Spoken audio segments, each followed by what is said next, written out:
Yes, no, this is my pleasure to invite on stage Ulrich Brorson. He's the Vice President of the Advanced Manufacturing Engineering Group at Grundfos. Okay, so Grundfos, we make pumps. It's super easy to explain. We make pumps. We are the world's biggest manufacturer of pumps. There's a very big chance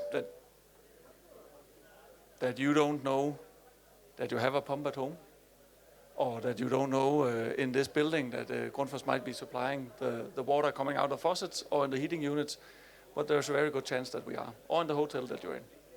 So we produce around 15 million pumps per year.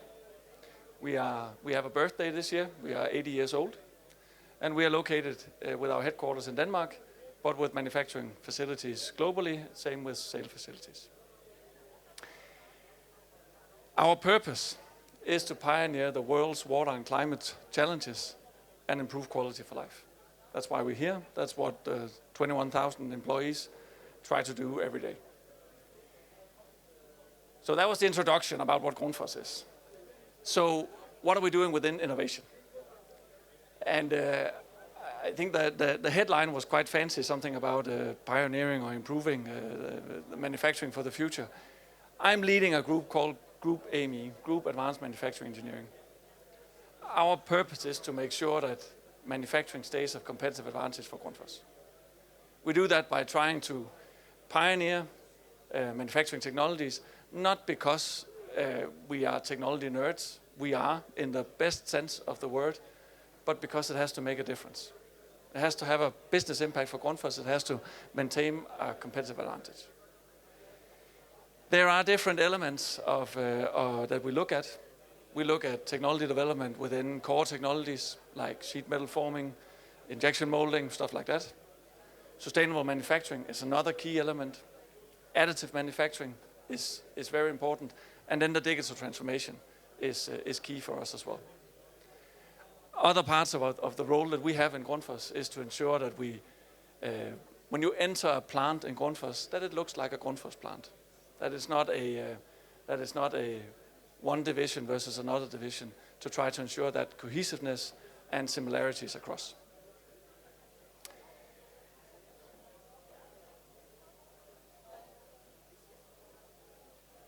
The way we work. And I don't think actually that we are that different than most of your companies or other companies that do innovation work. Because fundamentally doing innovation is actually quite simple in terms of how to work with it, right? It's a matter of figuring out what is out there, right? Which technologies are available. We do that by organizing it in a technology foresight process, where we have a technology radar, where we map what technologies we're watching, what technologies we are exploring, and which technologies we should be accelerating. Then we are trying to be in good contact with our customers internally. And the reason why I'm trying to say is because we can have a good conversation, and we go and ask them, so what do you need? And they might not know what they actually need, but they know which challenges that they have. And then it's our task to translate those challenges into, okay, well, then we should try and work with additive manufacturing for this problem, or we should try and work with the sheet metal forming process, because they can tell us, I want to save money here, I want to be faster here, I want to increase my productivity, but they are not technology specialists. That's our job. When we have found the challenge, when we have honed in on what the problem is, then we start developing the solution. And there's a purpose in the lines between this being crooked and going around in circles, because it's not an easy road, right? It's not a straightforward thing. It runs in iterations. Some projects, they run fast and are executed in 6 months. Others take 5 years. And it doesn't really depend on if it's new technology or old technology. It as much depends on how ready is the organization to adopt this. In solution development, we work alone sometimes. We are 300 people in Group AME. Other times, many times, we work with partners. What we try to do more of is to work more with universities and work more with startups. And that's why we partnered with Plug and Play last year, to try to get into community like this and have a conversation and be exposed to and get knowledge of how to do this. Then we do prototyping and testing, and then at the end we decide go or no go. At any given point, we are running somewhere around 40 projects. We're 300 people. That might not be a lot, but it's not a matter of running 500 projects. It's a matter of running the right ones. So we're having a portfolio of around 40 projects. There's 100 people dedicated to this, and then there are other people supporting it. But that's the amount that we have dedicated to innovation within manufacturing in Grundfos. And then we have scaled up our collaboration with universities. So beyond these 40 projects, we also have university collaborations, which is around 50 at a given time.